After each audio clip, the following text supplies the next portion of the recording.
Greetings, Web Church and XP partners. Always great to be with you. Hey, I am fresh back from a ministry tour through Europe, through Scandinavia, and we saw God do incredible and wonderful things. It just seems like the presence is getting more and more powerful. The goodness of God is becoming more and more manifest.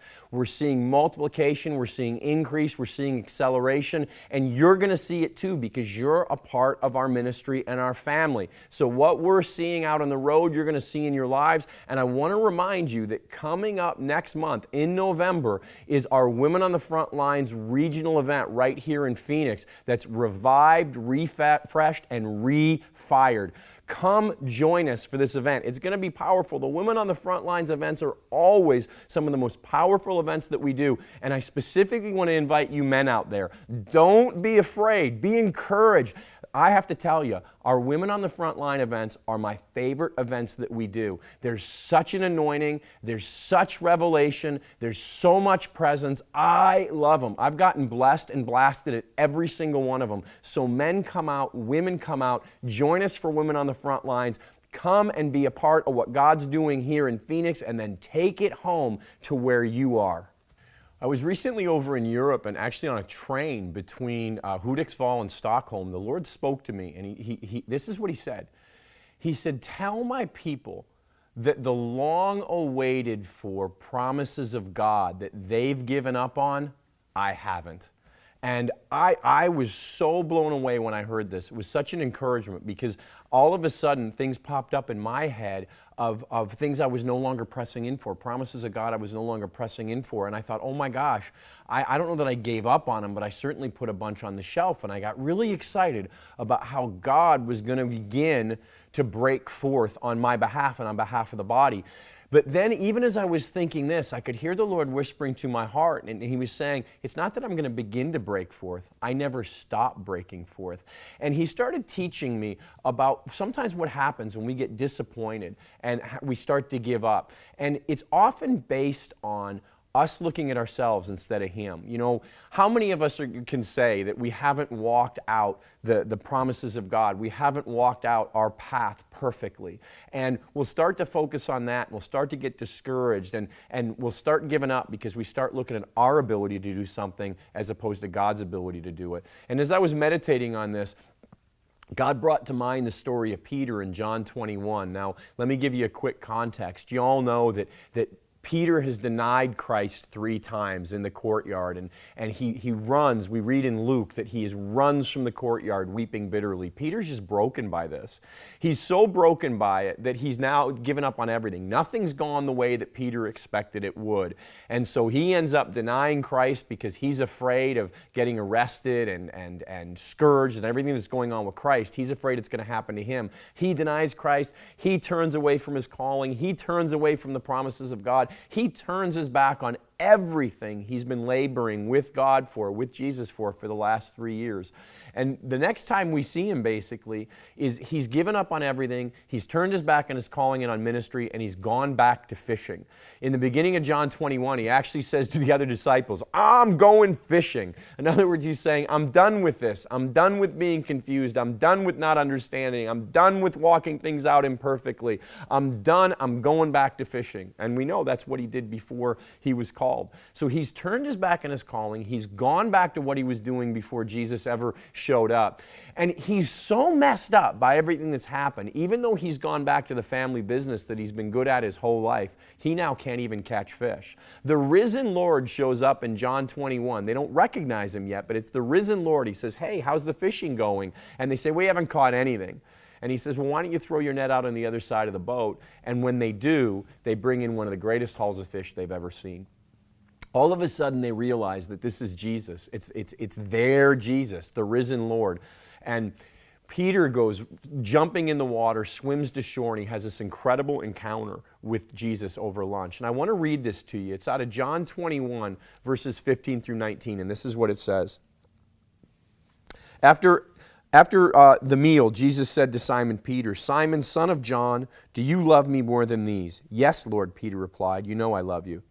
Then feed my lambs, Jesus told him. Jesus repeated the question, Simon, son of John, do you love me? Yes, Lord, Peter said, you know I love you. Then take care of my sheep, Jesus said. Once more he asked him, Simon, son of John, do you love me? Peter was grieved that Jesus asked the question a third time. He said, Lord, you know everything. You know I love you. Jesus said, then feed my sheep. Now, what's interesting to me in this is in English, it's a wonderful interaction between Jesus and Peter, but in the original Greek, it's a powerful, wonderful interaction between Jesus and Peter. Because in English, there's only one word for love. In Greek, there's actually 3 words for love, and 2 different Greek words here are used when Jesus is talking to Peter about love. And I want to start, before we go into that, I want to start and point out the first thing Jesus asked Peter is, Peter, do you love me more than these? And I believe the these are the fish that he's being served for the meal. And he's saying, do you love me more than these fish? Do you love what I've called you to more than what you're doing? And Peter says, yes, I do. Now, what's key here is that God can call us from anywhere, from anything, and bring us into everything he has promised for us. And it's all through his love. So the 2 Greek words used in this conversation about love are agape, which is the perfect love of God, and phileo, which is the way man loves. It's not bad, but it's not perfect, that you give and you kind of expect something in return. And this is how the conversation goes in the Greek. Jesus says, Peter, do you agape me? Do you love me perfectly? Do you love you as I love you? And Peter says, Lord, you know that I phileo you. In other words, Lord, you know I don't love you as you love me. You know my love isn't perfect. You know my love is flawed. You know I blew it. You know I denied you. And Jesus says, yep, feed my sheep. Peter, do you agape me? Do you love me perfectly? Lord, you know I phileo you. You know my love is not perfect. That's right, I do. Now tend to my lambs. And then the last time Jesus asks, he says, Peter, do you phileo me? Do you love me imperfectly? And in that moment, Peter's heart breaks because he knows the Lord sees him exactly as he is, sees him as the flawed man that he is. And his heart breaks and he weeps. And he says, Lord, you know I phileo you. And Jesus says, well then, feed my lambs. And what I love about this conversation is what Jesus is doing is pointing out to Peter, I know you. And I'm not disappointed in you. You're disappointed in you, but you're disappointed in you because you think I'm disappointed in you, but I'm not disappointed in you. I love you. And he's reminding him, Peter, how could I be disappointed in you? I'm the one who told you at the Last Supper that you would deny me 3 times. This did not come as a surprise, and I am not disappointed. I am here to remind you that you're called to tend to my lambs and feed my sheep. Now, if you want to turn your back on that and you want to be a fisherman, that's okay because I love you and I'll bless you right where you are. Isn't it interesting that when the risen Lord shows up, he does not say to Peter out in the boat trying to fish, hey, what are you doing? I didn't call you to be a fisherman. Get out of there. He simply says, hey, are you having a hard time not catching any fish? And Peter says, no, I'm not. And what does Jesus do? Jesus radically blesses him in what he's doing right where he is. He gives him one of the greatest hauls of fish he'd ever seen. The risen Lord does not show up to get Peter back on the path of ministry. The risen Lord shows up to get Peter back into the revelation that he's loved because he's loved because he's loved. God's love is perfect even when we're not. God's love is certain even when we're not. Jesus is saying to Peter, hey, I love you because I love you because I love you. You may not love me perfectly, but I love you perfectly. My love is not based on what you do. It's based on who I am. I am not disappointed in you. I am not angry with you. You did not take me by surprise. You have not disqualified yourself because you know what? You were never actually qualified in any way other than I chose you and I love you and I still choose you and I still love you. If you want to be a fisherman, I'll bless you as a fisherman. I just want you to know that I love you.